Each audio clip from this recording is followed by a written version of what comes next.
Actually, the idea that the disciples could have been lying and then were later willing to die, it has rarely appeared in the skeptical literature for the last 200 years.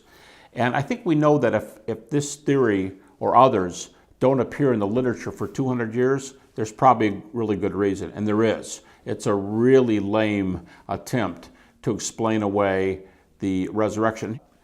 We are familiar in our society with a lot of people who are willing to die for their message. And I don't doubt for a moment that it's not just Christian missionaries. It could be missionaries in any other religion. It could be the Buddhist priests who set themselves on fire to protest the war in Vietnam decades ago. It could be kamikaze pilots or atheists who die for communism. I mean, I don't doubt that there are a lot of religious and or political causes for which people would die.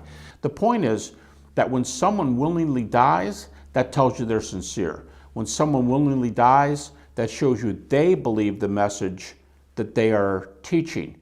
In the history of religions, no other founder of a major world religion is believed by his or her orthodox followers to have been raised from the dead. None of them, the followers, even say that. The disciples of Jesus are the only ones then, of all the major religions, all the major founders, they're the only one who claim to have evidence of resurrection appearances. Now, what does willing to die for your faith show?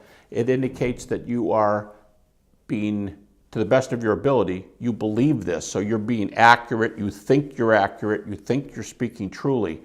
But only the disciples would have evidence for the resurrection. So when a Christian missionary willingly dies, they're dying for the apostles' message of 2,000 years ago.